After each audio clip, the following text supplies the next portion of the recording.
آج کل دیکھیے حالات کچھ گھروں کے کیا ہے، سٹھانی کے ساتھ نوکروں کے چکر کیا ہے، کیوں ایسا ہو رہا؟ بھیا فائدہ ہو رہا، پیسے بھی مل رہے ہیں، کیوں؟ ارے اس حالت میں بچ گئے اللہ کے سایہ میں جگہ پائیں گے. وہی حدیث صحیح بخاری کتاب الحدود کتاب نمبر 86 حدیث نمبر 6806. ورجل دعته امرأة ذات منصب وجمال الى نفسها قال انی اخاف اللہ. بڑے خاندان کی حسن و جمال والی عورت برائی کی طرف دعوت دے رہی ہے، وہ بندہ کہتا ہے میں اللہ سے ڈرتا ہوں. ارے ڈر گیا، اس موقع سے بچ گیا، موقع دیکھ کر چوکا نہیں مارا، تو کیا کہنا، بڑے خوش نصیب ہے وہ. رب سے جو مانگ لے، دعا کر لے، پریشانی میں مبتلا ہے، رب نکال دے گا. کہا ہے حدیث صحیح بخاری کتاب الادب کتاب نمبر 78 حدیث نمبر 5974. 3 آدمی کا واقعہ جانتے نا بھائی. چل رہے تھے، بارش ہو گئی، غار کے اندر گھس گئے، چٹان منہ بند ہو گیا. بھیا کیسے نکلیں گے؟ ارے نوجوانوں یاد رکھو، کسی بزرگ کا نام نہیں لیا. پہلے والے کا لے سکتے تھے، اندر گئے، فلاں کے نام سے اللہ نکال دے، فلاں کے نام سے اللہ نکال دے. نا نا نا نا نا، چلے گا کام کیسے؟ یارو سب کہنے لگے بھیا اللہ کے دربار میں وہ لگاؤ جو نیک اعمال کیے ہیں. پتا چلا نیک اعمال کے ذریعے وسیلہ پکڑنا ہے. تینوں نے پکڑا. تینوں میں سے ایک کون تھا؟ میری چچا زاد بہن تھی، بڑی خوبصورت تھی، بہلایا پھسلایا لیکن کبھی ہاتھ نہیں لگی. ایک مرتبہ ہاتھ لگ گئی، معاہدہ طے ہو گیا، پیسہ میں نے دے دیا، برائی کا ارادہ کرنا چاہا. اس حدیث سے یہ پتا چلتا ہے کہ قریبی رشتے دار ہی عورتوں کی عزت لوٹنے میں اکثر آگے رہتے ہیں. اس حدیث سے دوسرا پتا چلا، دوسرا مسئلہ نکلا. وہ مسئلہ کیا؟ اگر اللہ والی عورت ہے نا تو آپ اس کو چونا نہیں لگا سکتے. جو اللہ سے ڈرنے والی ہے اس کو آپ چونا نہیں لگا سکتے. اس عورت نے کہا اتق اللہ ولا تبتغ الخاتم الا بحق. اللہ سے ڈر اور اس مہر کو مت کھول، یعنی میرے ساتھ زنا مت کر. بندہ ڈر گیا، اب اسی نیک عمل کو اللہ کے دربار میں وسیلہ لگا رہا ہے. ارے کسی بزرگ کا نام نہیں لیا، لے سکتا تھا، نکل سکتا تھا، اپنے نیک اعمال کو وسیلہ بنایا، سیڑھی بنا دیا اللہ کے دربار میں. اللہ نے دعا سن لی اور چٹان کا منہ جو تھا وہ کھل گیا، نکل گئے. تو یہ تاثیر ہے. اور اگر پھنس گئے تو برائی کی دعوت ملی اور برائی کا کام کر لیا تو ارے یہاں تو نقصان ہے ہی، چہرے کا نور ختم ہو گیا، کچھ بھی نہیں، ایمان بھاگنے لگتا ہے. اس لیے کہا جاتا ہے نظر جھکا کے چلو. نظر جھکا کے چلیں گے تو زنا کی طرف دعوت نہ ملے گی، رک جائیں گے. اور نظر شیطان کا زہریلا تیر ہے. نظر ملی، مسکرائے اور ذرا وعدہ کیا، ملاقات ہوئی اور بات آگے بڑھ گئی. جو لوگ برائی کا کام کرتے ہیں اور اسی میں لگے ہوئے ہیں، قیامت کے دن اللہ تعالیٰ سخت سزا دے گا. صحیح بخاری کتاب التعبیر کتاب نمبر 91 باب نمبر 39 حدیث نمبر 7047. واما الرجال والنساء العراة الذين في مثل بناء التنور فهم الزناة والزواني.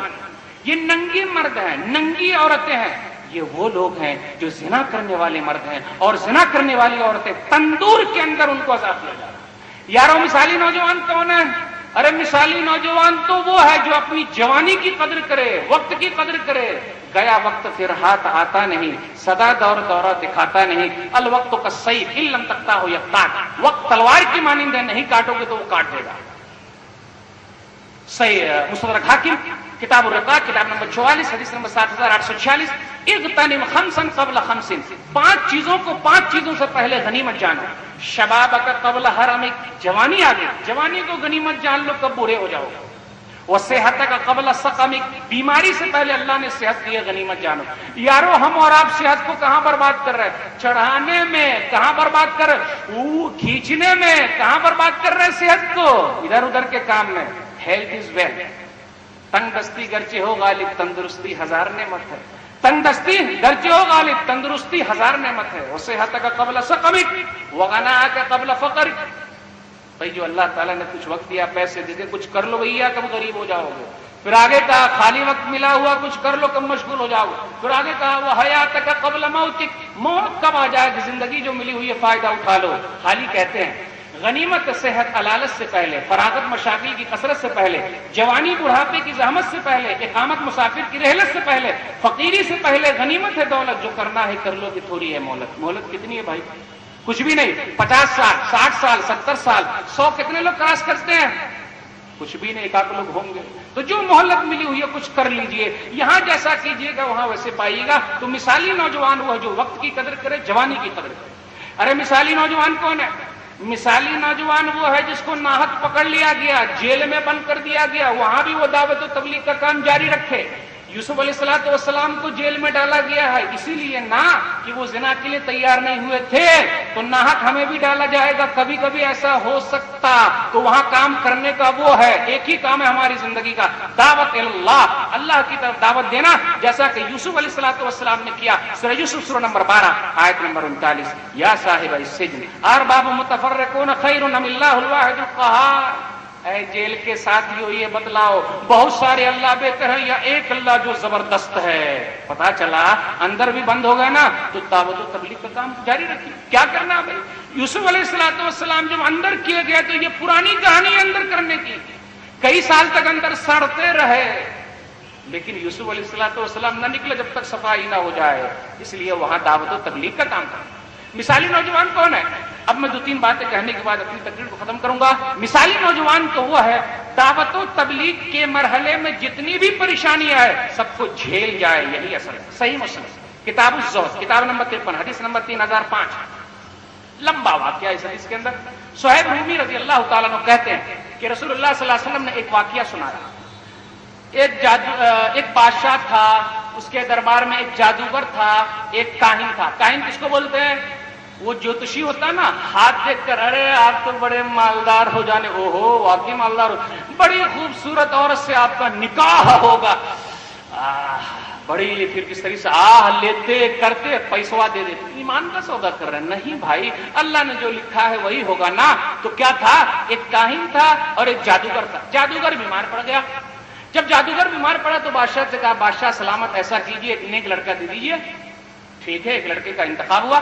لڑکا کیا کرتا؟ جادوگر کے بعد جادوگری سیکھتا ہے سر، مولوی صاحب، میں عام اردو میں بول رہا ہوں، مولوی صاحب کے پاس جا کر، راہب صاحب کے پاس جا کر وہ بھی علم سیکھ لیتا۔ تو جادوگر کا علم اچھا یا مولوی صاحب کا علم اچھا؟ ایک مرتبہ آزمایا، روڈ دیکھ رہے ہیں نا، روڈ جام ہو گیا، ادھر کے لوگ ادھر، ادھر کے لوگ ادھر، بیچ میں جانور آ گیا۔ آج آزمانے کا وقت ہے، مولوی صاحب کا علم اچھا یا جادوگر کا علم اچھا؟ پتھر لیا، مارا، اللہم ان کان امر الراہب احب الیک من امر الساحر فاقتل هذه الدابہ، اے اللہ تیرے نزدیک اگر یہ مولوی صاحب کا علم اچھا ہے، جادوگر کے علم سے اس جانور کو مار دے۔ پتھر لگا، جانور مر گیا، ادھر کے لوگ ادھر اور ادھر کے لوگ ادھر گئے۔ اب یہ لڑکا مولوی صاحب کے پاس پہنچا، بات ایسی ہے آج راستے میں ایسا ہوا اور میں نے ایسا کیا، بالآخر ایسا ہو گیا۔ بیٹا، پھر اس مولوی صاحب نے، بیٹا تیری شان تو بڑی نرالی ہے، تیری شان بڑی، میرا نام مت بتانا۔ ٹھیک ہے، اب اللہ تعالیٰ نے اس بچے کے ہاتھ میں یہ طاقت دے دی کہ اندھوں کو بھی اللہ پر ایمان لانے کی شرط پر سیدھا کر دیتا، یعنی اللہ تعالیٰ اس کے ذریعے اندھوں کو بھی آنکھ والا بنا دیتا۔ بادشاہ کے دربار میں ایک اندھا تھا، اس کو پتا چلا ارے ایک لڑکا ایسا ہے، وہ کیا کرتا، ایک اللہ پر ایمان لانے کی شرط پر اندھوں کو بھی سیدھا کر دیتا ہے۔ تو تاج لے کر پہنچا، بھیا میری آنکھ لوٹا دو۔ اب یہاں غور کیجیے، ارے آنکھ کی قیمت پوچھنا ہو نا اندھے سے پوچھ لیجئے، ماں باپ کی قیمت معلوم کرنا ہو، جن کے بعد ماں باپ نے ان سے پتا کر لیجئے، بہترین بیوی کی بارے میں جاننا ہو، جن کی بیوی جھگڑالو ہے اس سے پتا کیجئے، بہترین پڑوسی کے بارے میں جاننا ہو، جن کا پڑوسی جھگڑالو اس سے پتا کیجئے۔ پتا چلا جس کے پاس جو دولت نہیں ہے وہ اہمیت کو جانتا۔ اب اندھا تھا بیچارہ، آنکھ چاہیے، بھیا آسمان دیکھ لے، زمین دیکھ لے، ایک ہی بات ہے، کرنا کیا، ایک اللہ پر ایمان لے آئیے، میں دعا کر دیتا ہوں اللہ آپ کو آنکھ دے دے گا۔ ٹھیک ہے، ایک اللہ پر ایمان لے آئیں گے، اب آنکھ والا ہو گیا۔ بادشاہ کے دربار میں وہی آدمی پہنچتا، پہلے وہ اندھا تھا اب وہ آنکھ والا ہو گیا۔ ابے تو آنکھ والا ہو گیا، پہلے تو آنکھ والا نہیں تھا۔ اب راز یہاں کھلا، ایک لڑکا ایسا ہے، ایک اللہ پر ایمان لانے کی شرط میں ایسا کر رہا، او ہو میرے علاوہ بھی کوئی ہے کیا؟ اللہ چیلنج کر رہا میری حکومت کو، چل حاضر کیا جائے گا۔ حاضر کیے گئے دونوں۔ تیرا گرو کون ہے بھائی؟ وہی مولوی صاحب۔ گرو کو بھی حاضر کیا گیا، گرو جو تھے مولوی صاحب، اس کو چیر دیا گیا۔ بچے کے بارے میں کہا اس کو لے جا کر پہاڑ کے اوپر سے پھینک دو۔ نوجوانوں غور کرنا بھائی، پہاڑ کے اوپر سے پھینک دو۔ نوجوانوں تمہاری دعا میں وہ تاثیر ہے نا، اگر رب سے مانگ لو تو رب دے دے گا۔ اللہم اکفنیہم بما شئت، اے اللہ میری طرف سے تو ان لوگوں کے لیے کافی ہو جا. نوجوان کی زبان سے یہ نکلنا تھا, ادھر رب کے دربار میں دعا قبول ہوئی. پہاڑ میں لرزہ طاری ہو گیا, پہاڑ ہلنے لگا, سب مر گئے. وہ بچ کے نکل کے چلا آیا بادشاہ کے دربار میں. ابے تو آ گیا, وہ لوگ کہاں گئے؟ اللہ نے سمجھ لیا. جو مومن ہوتا ہے نا, نوجوان لوگ جو دعوت و تبلیغ کے مرحلے میں لگے ہوئے ہیں نا, لاکھ پریشانیاں آئے, ڈٹے رہنا. ایسے مرے گا نہیں, کیا کرنا بھائی؟ ہاں بھی سمندر میں لے جا کے دیکھ دو, کشتی کو الٹا دو. جی حضور جو حکم ہو آپ کا. لے کر گئے, کشتی کو الٹنا چاہا. اللہم اکفنی بما شئت, اے اللہ کافی ہو جا ان لوگوں کے لیے. بس دعا کرنا تھا, کشتی ڈوب گئی. وہ بچہ بچ کے نکل آیا, بادشاہ کے دربار میں پہنچ گیا. ابے تو آ گیا, وہ لوگ کہاں گئے؟ گئے. اللہ نے سمجھ لیا. بادشاہ سلامت, میں ویسے مرنے والا نہیں ہوں. میرا طریقہ ایک ہے, غور کیجیے گا اس جملے